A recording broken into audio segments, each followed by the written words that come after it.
Agora eu vou perguntar e você não precisa responder, você só vai pensar, tá bom? Se a tua vida é de Jesus, se você entregou a sua vida para Jesus, tudo que tem, seu carro, sua casa, seus filhos, seu cônjuge, seus pais, se tudo é de Jesus, eu te pergunto, e o dízimo? É de Jesus também? Você entrega o dízimo também para a casa do Senhor? Você entende que a 10ª parte de tudo aquilo que Deus coloca nas tuas mãos é um teste? Teste de fidelidade, de governo, de responsabilidade. Você precisa ser fiel e devolver ao Senhor? Ou a sua vida é de Jesus, porém o seu dinheiro não? O dinheiro é meu, a minha vida é de Jesus, mas o dinheiro não. O dinheiro é meu.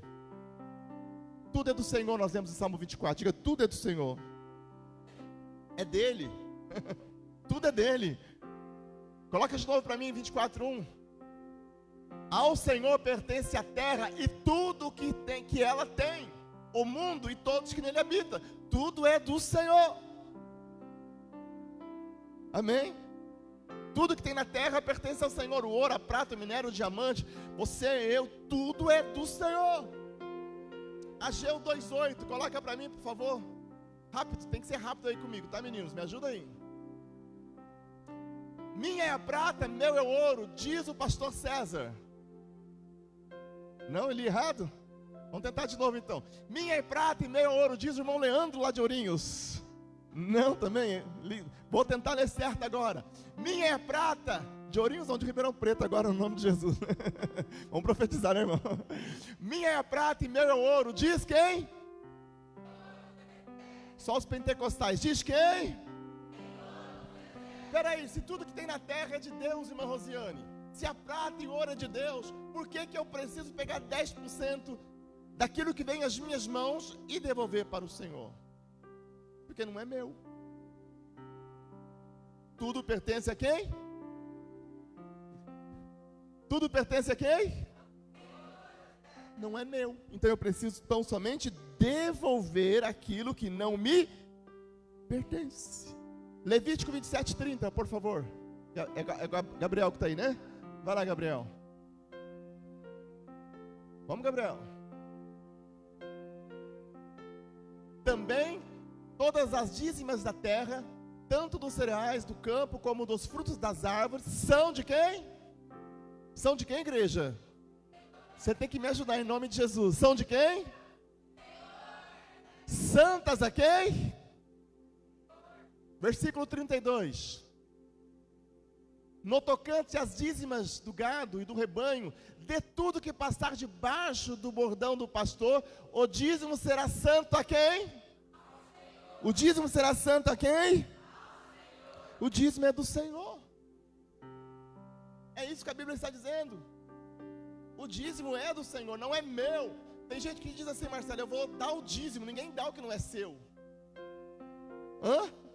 Você devolve. O dízimo é do Senhor. O dízimo não é meu. Eu posso até me apropriar dele, eu posso até usá-lo, mas isso não significa que ele é meu. A palavra não vai mudar.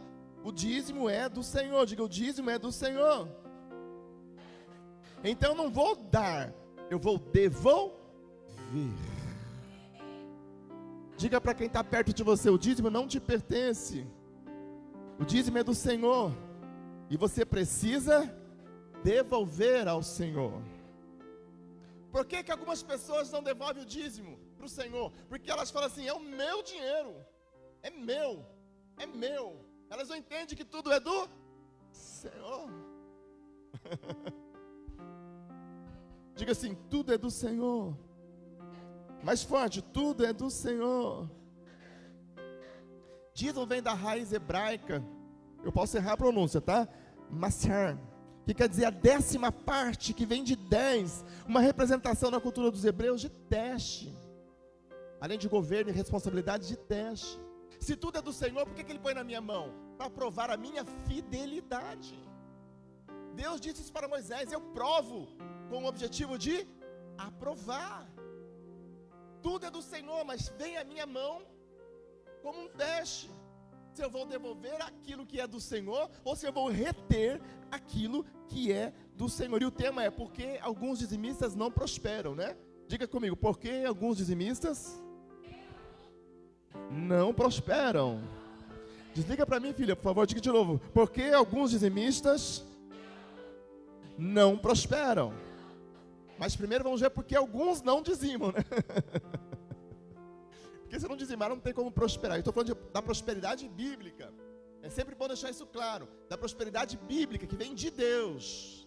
Que é essa que eu desejo. Eu imagino que é essa que você deseja também. O dízimo é do Senhor, desde os dias de Moisés. Em Levítico 27, 30, é Moisés que está dizendo isso. Então, o dízimo pertence ao Senhor desde os dias de Moisés, sim ou não? Não, claro que não. O dízimo é do Senhor desde sempre. Não é desde os dias de Moisés. O dízimo é do Senhor desde sempre. Deus apenas está ensinando Moisés, ou ensinando o povo através de Moisés, aquilo que é um princípio desde sempre. Abraão já dizimava. Diga, Abraão já dizimava. Diga mais forte, o pai Abraão já devolvia o seu dízimo ao Senhor.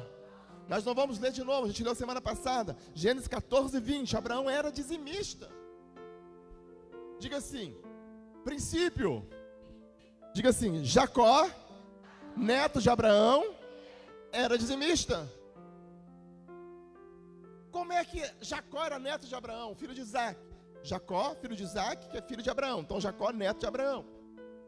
Jacó, ele está indo embora da sua casa, que teve um entrever lá com o irmão queria matar ele, tomou a bênção do irmão, o irmão queria matar ele. A mãe aconselha, vai para a casa dos nossos parentes, ele vai embora. E ele sai sem nada, com uma mochilinha nas costas. Mas aí, ele tem um sonho, dormindo sobre uma pedra. Ele vê Deus fala com ele.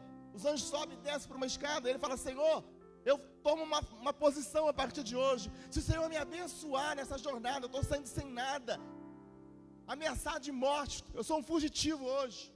Mas se o Senhor me abençoar, eu prometo que de tudo que o Senhor me der, eu vou pagar o dízimo.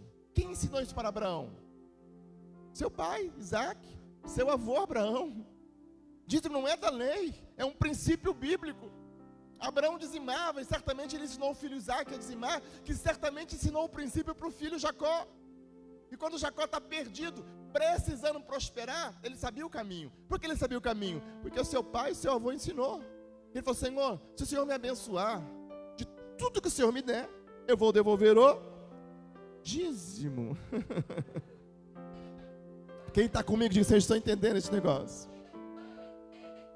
Malaquias 3:8. Alguns irmãos ficam nervosos, né? Quando os pregadores, ou os ministros, os obreiros, os pastores, os missionários, leem Malaquias 3:8. Coloca para mim Malaquias 3:8, por favor.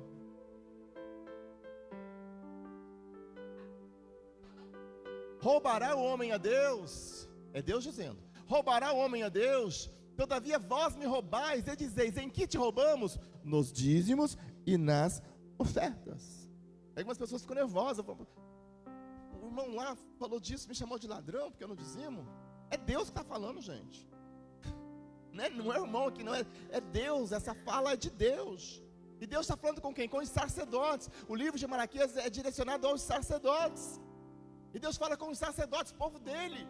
Porque algumas pessoas falam, é da lei, é só para a lei. Deus, o dízimo é um princípio. Abraão dizimava, sua descendência dizimava. Agora, nesse estado, nesse momento, é uma lei. Nesse momento, é uma lei levítica. E os sacerdotes estão amaldiçoando toda a nação, porque eles estão roubando Deus no dízimo e nas ofertas. E Deus fala, vocês estão me roubando no dízimo e nas ofertas. E por vossa causa, toda a nação é amaldiçoada. Quando o sacerdote não entende o que Deus está fazendo, falando, ordenando, as pessoas debaixo do seu sacerdócio sofrem as consequências. Foi assim nos dias de Joel. Deus convoca a nação para se humilhar? Não, Deus convoca os sacerdotes. Venham aqui no pórtico, se ajoelhem, chorem, se humilhem, jejuem, rasguem os seus corações, se convertam de verdade, para que eu possa sarar a nação. Quem está me entendendo? E é Deus que está acusando o sacerdote aqui. E o livro de Malaquias é um livro de acusação mesmo. Deus está acusando o sacerdote. Vocês não estão me honrando. Vocês estão me roubando. E a nação está sofrendo as consequências disso. Aí você pode dizer assim, mas se Deus está falando com o sacerdote, não é comigo. Porque eu não sou hebreu. que tinha que levar dízimo para o templo. Eu também não sou sacerdote, Deus não está falando comigo. Peraí, como não? 1 Pedro 2,9 diz que nós somos feitos reis e sacerdotes. Pode colocar nas referências que eu falo aqui, você vai colocando aí, tá? Ainda que eu não leia, tá, Gabriel? 1 Pedro 2,9, a palavra fala que nós somos sacerdotes. Bate no peito, fala, eu fui feito, com voz de pentecostal, por favor. Eu fui feito sacerdote. Apocalipse 1,6 fala a mesma coisa, que Jesus nos faz sacerdotes do Deus vivo. Então o sacerdote é chamado para não roubar a Deus, antes devolver os seus dízimos e devolver as suas ofertas. Abraão dizimava. Certamente seu filho Isaac dizimava, porque o seu neto conhecia o princípio, e na hora do apuro falou, eu preciso ser dizimista para ser abençoado. Fez o voto com o Senhor, tornou-se dizimista e foi abençoado. Quem está comigo, diga amém. Mas a palavra vai falar lá em Mateus 23, que Jesus ratifica o dízimo, porque tem gente que fala, não é do Novo Testamento, mas Jesus falou, que nós devemos devolver o dízimo, 23. Ai de vós, escribas e fariseus, hipócritas, porque dais o dízimo da hortelã, do endro, do cominho, e tens negligenciado os preceitos mais importantes da lei, a justiça, a misericórdia, a fé. Deveis, porém, fazer essas coisas, devolver o dízimo, sem omitir aquelas. Jesus está dizendo para ninguém que não é para dizimar, porque é um princípio estabelecido pelo seu Pai, desde sempre. Ele está consertando alguns erros dos fariseus, que devolviam o dízimo, mas eram hipócritas, não viviam justiça, fidelidade, não viviam fé. Ele fala, vocês têm que devolver o dízimo, mas também tem que ter justiça, tem que ter misericórdia, tem que ter fé. Jesus não aboliu o dízimo, porque é um princípio do Pai. Os dízimos são do Senhor, porque toda a terra pertence a Ele. Diga, os dízimos são do Senhor. Eu não vou ler, mas ele vai colocar para você aí, Marcos capítulo 12, versículo 41 a 44, eu vou fazer uma pergunta para você, nos cultos que Jesus ministrava, ele consagrava dízimo e oferta, sim ou não? Sim ou não? Sim, está lá em Marcos 12, e Jesus ficava do lado, cadê o gasofilácio? Traz o gasofilácio para mim aqui, alguém corre para mim, por favor. Corre, quem que está correndo ali? É o Vinícius, corre Vinícius. Vinícius é atleta, joga vôlei toda segunda-feira. Glória a Deus. Nós levamos uns visitantes lá, Vinícius. Sobe aqui também. Levamos uns visitantes lá, né? Aí os visitantes saíram de lá e falaram assim, gente, como esse povo é competitivo. Porque eles não viram eu jogando, né, Douglas? Ah, meu Deus do céu. Jesus, ele perguntava, ele consagrava a dízimo e oferta, sim ou não? Não só consagrava, você é Jesus agora. Não só consagrava, como o texto vai dizer que Jesus ficava, pode ficar do lado aqui não, em pé, do lado do gasofilácio, olhando as pessoas que chegavam, olha, e contribui. Jesus não aboliu nada, ele ratificou. Dízimo é princípio bíblico. Obrigado, filho. Se já quiser deixar aqui embaixo, diga, dízimo é princípio bíblico. Diga, o dízimo é devolvido. Vai mais forte, o dízimo é devolvido. Antes da lei, durante a lei, após a lei, e ratificado pelo próprio Jesus no Novo Testamento. Então, agora a gente entra no tema, então, por que alguns homens, alguns crentes, algumas mulheres, alguns dos povos de Deus, devolvem os dízimos e não prosperam? Conhece algum dizimista que não prospera? Eu conheço. Você não? Por que alguns dizimistas não prosperam? Ele tira a 10ª, ele entende que é do Senhor, ele devolve, mas não prospera. Tem os onda, né? Aqueles que são onda, vai bem, desce, vai bem, vai. Quando se a promessa é de prosperidade abundante, Malaquias, no capítulo 13, vai falar de 5 bênçãos reservadas para o dizimista, e uma delas é a abundância de todas as coisas, o devorador ser amarrado. Por que alguns dizimistas simplesmente ficam travados e eles não prosperam? Porque é um princípio muito importante que está sendo ignorado. Veja que em Malaquias 3,8, quando Deus fala do dízimo, ele fala, vós me roubais a nação todas, e vocês perguntam, no que vocês estão me roubando? Aí Deus diz, nos dízimos, não entendi, nos dízimos e nas ofertas. Amém? Quem está comigo? Você está comigo, filho? Nos dízimos e nas ofertas. Entre as ofertas levíticas, estabelecidas pelo próprio Deus, está uma oferta chamada oferta de primícias. Diga, oferta de primícias. Mais forte, gente, oferta de primícias. Vamos entender um pouco dessa oferta? Gênesis capítulo 4, versículo 1, por favor. Ah, tem crente aqui, hein? O irmão Leandro está assustado lá, porque lá em Ourinhos o povo pega fogo, né, irmão Leandro? Ele falou, mas o que esse povo está apagado aqui? Vamos, gente, dá glória a Deus aí. Aleluia. Gênesis 4, versículo 1. Coabitou o homem com Eva, sua mulher. Esta concebeu e deu à luz a Caim. Então disse, adquiri um varão com o auxílio do Senhor. Depois deu à luz a Abel, seu irmão. Abel foi pastor de ovelhas e Caim lavrador. Aconteceu que no fim de uns tempos, trouxe Caim do fruto da terra. Diga, trouxe Caim do fruto da terra uma oferta ao Senhor. Para a primeira família que estava sobre a terra, já entendia o princípio de ofertar a Deus. Vamos lá. Abel, por sua vez, trouxe das primícias do seu rebanho. Diga, Abel, por sua vez, trouxe das primícias do seu rebanho e da gordura deste. Agradou-se o Senhor de Abel e de sua oferta. Peraí, os dois ofertou, obreira Ana. Parece que Deus tem justo. Os dois ofertaram, os dois tentaram agradar a Deus. Caim era lavrador, pegou os frutos da terra, trouxe. Abel era pastor de ovelhas, ele pegou a primícia do seu rebanho e trouxe ao Senhor. Eu dizia semana passada, alguns pastores pregam isso, e eu já preguei também, erroneamente, né? Que Deus se agradou da oferta do Abel, porque ele trouxe um animal, sacrificou, derramou sangue, e para não é nada disso.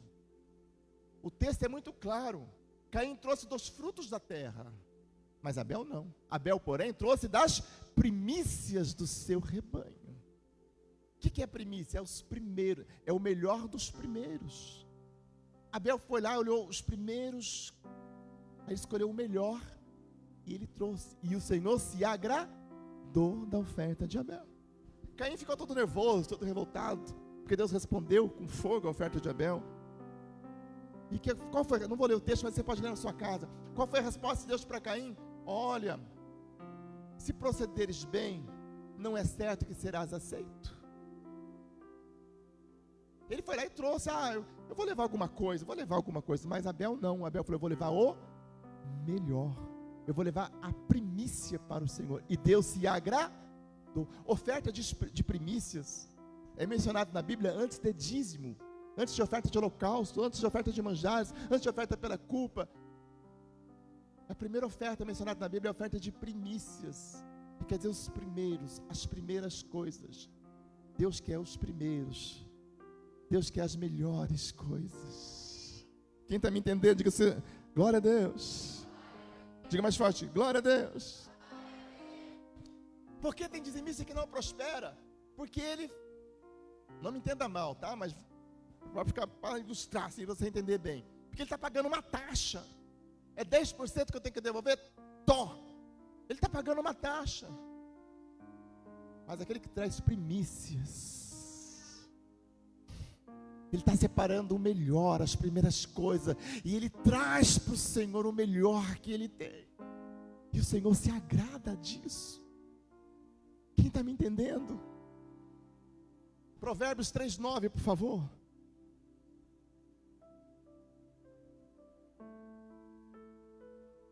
Honra o Senhor com os teus bens e com as primícias de toda a tua renda.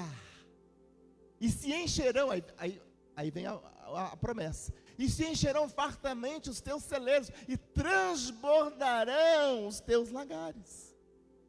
Honra o Senhor com as primícias, os primeiros, diga forte, igreja, os primeiros, os melhores. Romanos 11:16 diz que se eu pego os primeiros e consagro ao Senhor, todo o resto será. Vocês não lêem Bíblia não, gente? Se eu pego o melhor e consagro ao Senhor, todo o resto será consagrado. todo o resto é consagrado. Por que Deus diz para o povo hebreu: quero o seu primogênito, consagra ele a mim? Porque quando ele entrega o primogênito, ele está consagrando todos os outros filhos para o Senhor. Por que Deus fala: Israel é o meu primogênito? Porque de Israel sairia o Salvador para toda a humanidade. Ele fala: Israel é o meu primogênito. Israel é consagrado ao Senhor. Mas Israel não é o único filho. Aí chegamos nós. Quando você consagra o primeiro, você consagra o resto. Quando você entrega o primeiro, você consagra o resto. É isso que Paulo fala em Romanos 11. Quando eu entrego a primeira parte ao Senhor, a melhor parte para o Senhor, eu consagro todo o resto que ficou. Porque quando eu pego os primeiros, a melhor parte, entrego para o Senhor, eu estou entregando as primícias. E quando eu entrego as primícias, eu consagro todo o resto que ficou. Deus instituiu 8 festas para o seu povo celebrar a Ele. 7 mais uma, né? O sábado e outras 7 festas. A primeira era a Páscoa, diga assim, a Páscoa, onde o cordeiro em sacrifício é imolado. Depois vinha a festa dos pães asmos, diga pães asmos, onde Deus pede que eles apresentem ao Senhor, que eles vão celebrar o Senhor com pães fermentados. E depois vem a colheita, ou a festa da cega. Talvez na tua Bíblia está escrito festa da cega, mas é colheita, a mesma coisa. Depois vem a festa das colheitas. Deus instituiu isso, e Deus foi dizendo como que tinha que ser feito. Deus deu as datas, os tempos, o modelo, tudo como tinha que ser feito. E na festa das colheitas, o que Deus faz? O que Deus orienta para o seu povo? Você vai pegar os primeiros frutos. Os primeiros frutos, você vai lá, seleciona os melhores dos primeiros frutos, e vocês vão trazer a mim, e vão consagrar a mim. E aí depois vocês vão para a colheita. E eu garanto que vai ser uma super colheita. O que Deus está ensinando para eles? Se vocês pegar e falar, vai começar a colheita, mas vocês vão lá, tirar os primeiros frutos, escolhe o melhor, traz, consagra para mim, você vai estar, entre aspas, empenhorando a sua colheita. Eu garanto que todo o resto vai ser consagrado e você vai ter uma super colheita. Mas pega os primeiros, escolhe o melhor e traz para mim. É assim que Deus instruiu eles. Era assim a festa das colheitas. Antes de começar a colheita, eles iam lá, colhiam os primeiros frutos, aí escolhiam o melhor e levava, ia celebrar a festa ao Senhor. Aí eles voltavam para a colheita, para a semana seguinte, certos de que todo o resto da colheita estava consagrado, porque eles consagraram as primícias, e quando eu consagro as primícias, todo o resto está consagrado. Quem inventou isso? Moisés ou algum sacerdote? Não, Deus disse isso. Deus instruiu eles a fazer isso. Deus ensinou eles a fazer isso. Deus criou essa regra. Se você trouxer as primícias, eu consagro todo o resto. Diga para você mesmo, César, quando você oferta as primícias ao Senhor, você consagra todo o restante que ficar. Entendeu? E as primícias devem ser tiradas antes do dízimo. Não, César, agora você abusou. Não, é antes do dízimo. Porque se você tira o dízimo primeiro, já não é primícias mais. É assim que Deus ensinou o seu povo. Você tirar primeiro as primícias. Porque quando você entrega as primícias, você consagrou todo o resto, inclusive o dízimo. Aí quando você vir entregar o dízimo, ele já está consagrado. Porque você já entregou as primícias. Tem muito dizimista, honesto com Deus, fiel com Deus, mas ele não está prosperando. Ele precisa entender que Deus acusa os sacerdotes de roubar os dízimos, mas também de roubar as ofertas. E a oferta que consagra tudo que nós temos é a oferta de primícias. Deus disse isso, ninguém inventou. Eu vou repetir, não foi Moisés que inventou isso, não foi nenhum sacerdote, nenhum rei, nenhum profeta. Deus ensinou assim. Deus deu essas instruções. Quando você consagra a oferta de primícias a mim, todo o resto que ficar estará consagrado. Lá em Provérbios 16, o Senhor fala, Salomão, pelo Espírito de Deus, ele fala assim: consagra ao Senhor tudo o que você tem. Como é que eu consagro ao Senhor tudo que eu tenho? Entregando as primícias. Quando eu entrego as primícias, eu estou consagrando a Deus tudo aquilo que eu tenho, porque tudo é dele. Nós abrimos com Salmos 24, dizendo que tudo é do Senhor. Diga de novo, tudo é do Senhor. Inclusive o dízimo, nós vimos em Levítico 27, 30 e versículo 32. O dízimo é do Senhor, tudo é do Senhor. Mas a questão é, eu preciso consagrar isso. E como é que eu faço isso? Através da oferta de primícias. O dízimo protege, mas a oferta consagra. A oferta de primícias consagra. Quem está me entendendo?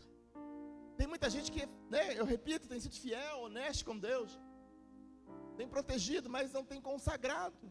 E nós consagramos através da oferta de primícias. Diga, Deus abençoa todo o resto quando eu entrego a oferta de primícias. Quem está me entendendo? Abra a palavra de Deus, coloca, não abre não, você vê não tem não, coloca lá para mim Deuteronômio 20, por favor, aleluia.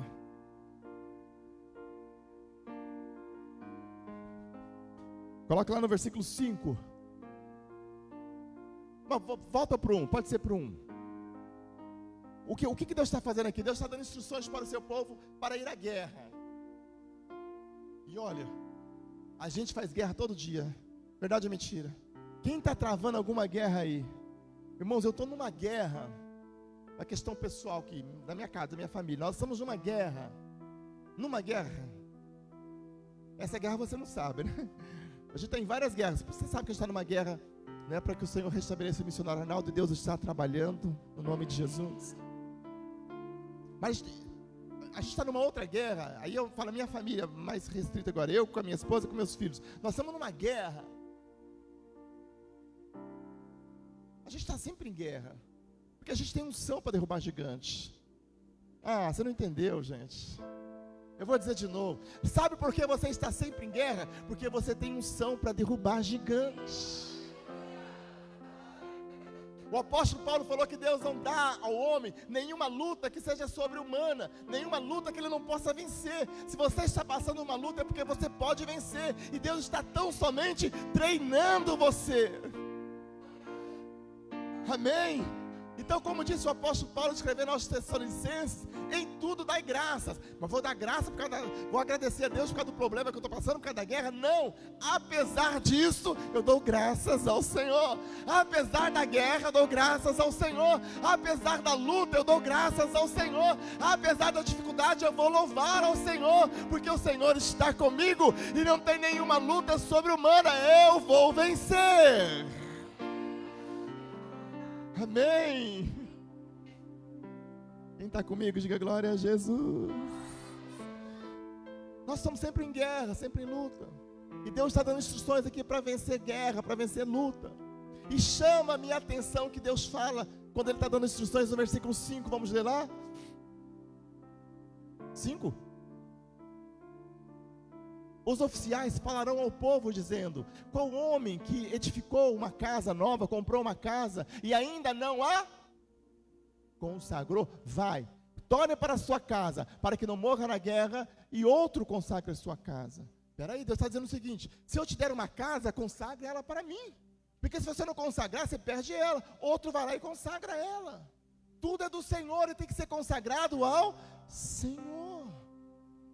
É Deus que está dizendo isso, gente. Olha o versículo 6. Qual homem que plantou uma vinha e ainda não a desfrutou? Uma empresa, um trabalho. Vá, torne-se para casa, para que não morra na peleja e outro a desfrute. Tem que consagrar o seu trabalho ao Senhor. Vamos para o próximo. Qual homem que está desposado com alguma mulher e ainda não a recebeu? Vá, torne-se para casa, para que não morra na peleja e outro homem a receba. Tem que consagrar o seu casamento ao Senhor.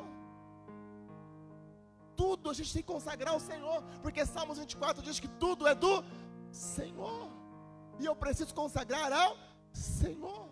O que eu estou entendendo aqui? Deus está dando instruções para a guerra, e Deus está dizendo assim para o seu povo, através de Moisés: tudo aquilo que não for consagrado, o inimigo pode tomar, e o inimigo vai consagrar para ele, mas aquilo que é consagrado, o inimigo não vai tomar. Consagra teu carro, consagra tua casa, consagra teus filhos, consagra tua família, tudo que o Senhor te der, consagre ao Senhor. A tua renda, o teu salário, os teus rendimentos, consagra ao Senhor através da oferta de primícias. primícias, porque quando eu entrego as primícias, todo o resto é consagrado. Nós não podemos deixar que o diabo coloque na nossa mente um sentimento de que tudo é nosso, porque não é. A palavra fala que nós somos mordomos, e a origem da palavra vou traduzir melhor aqui para você entender, que nós somos administradores, gestores. A gente administra, não é nosso. Quem está comigo? Não é nosso.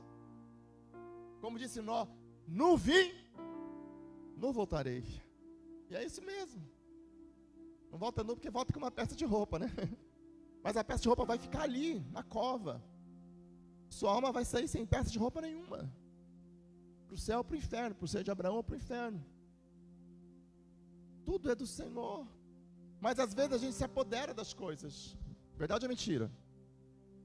Eu não vou levar o irmão para casa não. Não.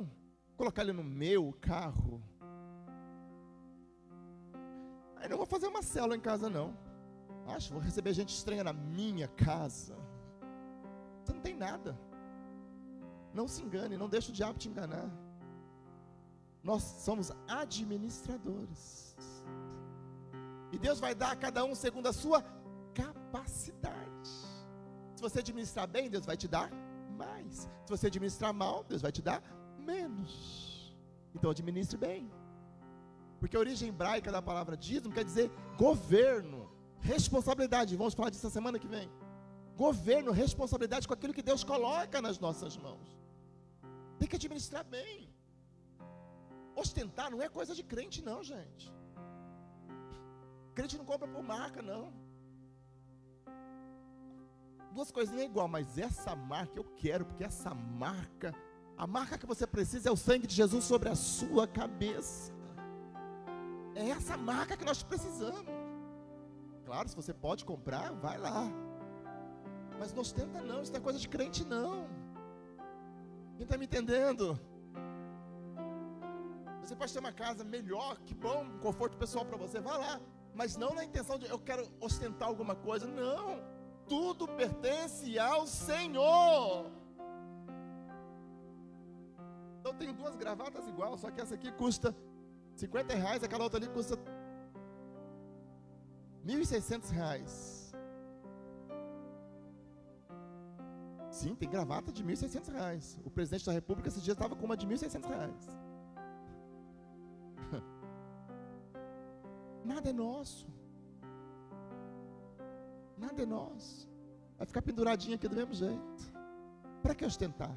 Mas se você pode comprar de 1.600, ok, compre. Mas não para ostentar. Quem está me entendendo? Porque o homem fica assim, é meu, é meu, é meu, é meu, é meu. Não é seu, querido. Não é seu.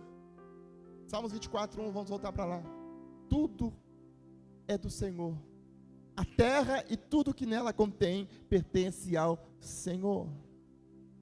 Se Jesus não voltar nos próximos 30 anos, que é pouquíssimo provável que não aconteça, né? Mas se Jesus não voltar nos próximos 30 anos, talvez você não esteja mais aqui.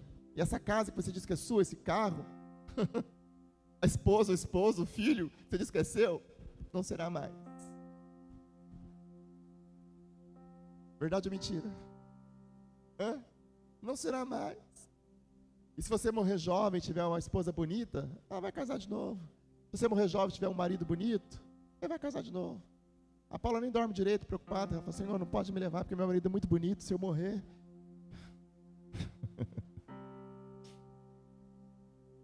Nada é nosso, tudo é do Senhor. Tudo é do Senhor. Nós somos apenas administradores. E Deus fala isso com a gente, eu vou concluir aqui, para a gente continuar na próxima semana, de uma forma muito dura. Coloca para mim Deuteronômio no capítulo 8, por favor. De uma forma muito dura, Deus nos ensina isso. Capítulo 8, versículo 10. Comerás e te fartarás, e louvarás o Senhor teu Deus, pela boa terra que te deu. Comerás e te fartarás, e louvarás o Senhor teu Deus, pela boa terra que te deu. O que você tem foi Deus que deu. Diga, foi Deus que deu. Diga mais forte, foi Deus que deu. Está treinando aí, Bernardo? Está cedo para esse treinamento, hein? Guarda-te, não te esqueças do Senhor teu Deus. Guarda-te, não te esqueças do Senhor teu Deus, não cumprindo os seus mandamentos, dízimos, primícias, os seus juízos, os seus estatutos que hoje te ordeno. Para que não suceda que depois de teres comido, estiveres farto, depois que haveres edificado boas casas e morares nelas, depois de se multiplicarem os teus gados, os teus rebanhos, e se aumentar a tua prata e o teu ouro, e ser abundante tudo que você tem, se eleve o teu coração e te esqueças do Senhor teu Deus, que te tirou lá da escravidão, da casa da servidão, que te conduziu por aquele grande e terrível deserto, de serpentes abrasadoras, de escorpiões, você enfrentou demônios, de principados, mas Deus te abençoou, Ele fez sair água da rocha, Deus te abençoou, Ele fez milagres acontecer. Você nasceu, você não tinha nada, você tinha uma fralda descartável para usar. Os mais antigos era fralda de pano, né? Eu usei fralda de pano, né? Tudo que você tem, não te esqueça do Senhor teu Deus, porque a terra é dele, tudo que a terra tem na terra pertence a ele. O 16 é forte, que no deserto ele te sustentou, sabe, naqueles dias difíceis, ele te sustentou com o maná, que teus pais não conheceram, para te humilhar, para te provar, e afinal te fazer bem. Não digas, pois, no teu coração, a minha força, a minha inteligência, a minha faculdade, a minha sabedoria, o meu poder, o meu braço, me adquiriram estas riquezas. Não, antes te lembrarás o Senhor teu Deus, porque é Ele que te dá força para adquirires riqueza. É Deus que está dizendo isso. Deus está dizendo isso. Mas o homem fala assim, é eu que fiz, eu tive uma ideia, eu soube fazer o negócio, eu sou bom. Não, a terra e tudo que nela tem, pertence a Deus. Abaixa a cabeça, abaixa a cabeça diante do Senhor, reconhece que tudo vem dEle. E quando a gente faz isso, quando a gente atende o princípio do dízimo, tudo é do Senhor e eu vou devolver a 10ª parte para Ele. Quando a gente atende o princípio de gratidão, eu vou entregar o melhor para Ele. De tudo que Ele tem me dado, eu vou devolver o melhor. E a oferta não é devolução, é dar mesmo. Eu vou dar o melhor para Ele. Eu separo o melhor e eu entrego para o Senhor. Quem está comigo, gente? Tem muita gente que não, muito dizimista, que não está prosperando.